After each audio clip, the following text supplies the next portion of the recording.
అనుదిన వాగ్దానం, daily promise. దేవుని నామానికి మహిమ కలుగును గాక. మన ప్రభును ప్రియరక్షకుడైన యేసుక్రీస్తు వారి శుభనామంలో మీకు నా హృదయపూర్వక వందనాలు తెలియజేస్తున్నాను. ఈ దినం దేవుని మాట సాగిపుమ్ము, సామెతలు 4:15. దాని నుండి తొలగిపుమ్ము. దీని నుండి 14వ వచనం నుండి చూస్తే, భక్తిహీనుల త్రోవ నుండి, దుష్టుల మార్గం నుండి దాని యందు ప్రవేశింపక తప్పించుకొని తిరుగుము, దాని నుండి తొలగి సాగిపోము. Praise lord. ఈ సందర్భంలో యాకోబు జీవితంలో జరిగిన చక్కని సన్నివేశాన్ని పరిశీలిస్తే ఆదికాండం 32-31 వచనంలో అతడు పెనూయేలు నుండి సాగిపోయినప్పుడు సూర్యోదయం ఆయను అని వ్రాయబడి ఉంది. ఈ పెనూయేలు నుండి సాగిపోకముందు తన పరిస్థితిని గమనిస్తే యాకోబు పరిస్థితి బహుదయనీయమైంది.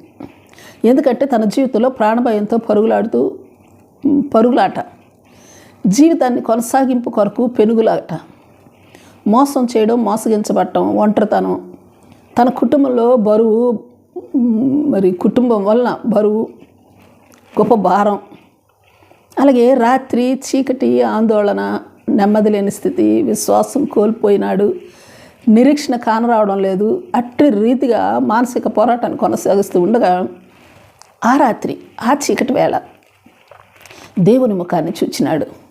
అప్పుడు ఆశీర్వాదం కొరకు దేవునితో పెనుగులాడాడు, పోరాటంలో గెలుచుకున్నాడు.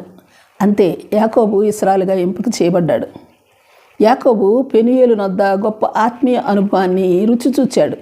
యాకోబు ఆ పెనూయేలు నుండి సాగిపోయినప్పుడు సూర్యోదయం అయ్యింది. ఇక దేవునితో సహవాసం మొదలైంది. 33వ అధ్యాయంలో అన్నయ్య యాశావు ద్వారా వస్తుందన్న ప్రాణభయం తొలగిపోయింది. అయితే 34వ అధ్యాయంలో తన కుటుంబంలో 2 భయంకరమైన విపత్తులు ఎదుర్కొనవలసి వచ్చింది. ఒకటి, లేయా కుమార్తె అయిన దీనా వలన అవమానం ఎదురైంది. తన కుమారుల ద్వారా హత్యలు, రక్తపాతం జరిగింది. అయినప్పటికీ దేవుడు యాకోబుతో సహవాసం కలిగి ఉన్నాడు. 35వ అధ్యాయం 1వ వచనం, దేవుడు బేతేలు వద్ద దేవునికి బలిపీఠం కట్టవాలని ఆజ్ఞాపించబడినాడు. 7వ వచనం, దేవుడు అక్కడ అతనికి ప్రత్యక్షమయ్యాడు. 9-10 వచనాలు, దేవుడు మరొకసారి యాకోబుకు ప్రత్యక్షమై ఇశ్రాయేలుగా స్థిరపరిచాడు తను. ఆ తర్వాత 16-18 వచనంలో తను ప్రేమించిన భార్య కుమారుని ప్రసవిస్తూ మృతి పొందింది. ఆ తర్వాత 22వ అధ్యాయంలో 22వ వచనంలో తన పెద్ద కుమారుడైన రూబేను యాకోబు ఉపపత్ని అయిన బిల్హాతో శయనించాడు. ఆ సంగతి యాకోబుకు వినబడింది. అయినప్పటికీ యాకోబు తన ఆత్మీయయాత్రలో సూర్యోదయం అనుభవిస్తూ 27వ వచనం తన తండ్రి అయిన ఇస్సాకు నద్దకు చేరుకున్నాడు. ఆ తర్వాత అధ్యాయాల్లో తన కుమారుల జీవిత ప్రయాణాలు మొదలైనవి. Praise Lord. దేవుని ముఖాన్ని చూచిన యాకోబు, దేవుని మాటలు విన్న పేతురు, యోహాను, యాకోబు తదితర శిష్యులు, దేవుని వెలుగును చూచిన పౌలుగా మార్చబడిన సౌలు, వారి జీవితాల గొప్ప మలుపు, వారి ఆత్మీయ జీవితాల్లో గొప్ప ప్రారంభం మనం చూసాం. బైబిల్ గ్రంథంలో చాలా స్పష్టంగా విషయాలు లిఖించబడ్డాయి. ప్రియమైన దేవుని సంగమా, ప్రస్తుతం మన పరిస్థితి ఏంటి?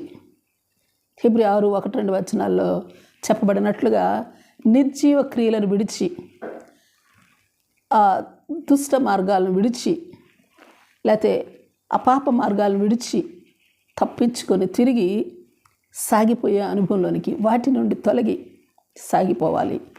మారు మనస్సు పొందుటయు, దేవుని అందరి విశ్వాసమును, బాప్తిస్మములను గూర్చిన బోధలు, హస్త నిక్షేపణను, మృతుల పునరుద్ధానమును, నిత్యమైన తీర్పును పునాది మరలా వేయక, క్రీస్తును గూర్చిన మూలోపదేశము మాని సంపూర్ణమగుటకు సాగిపోదుముగాక.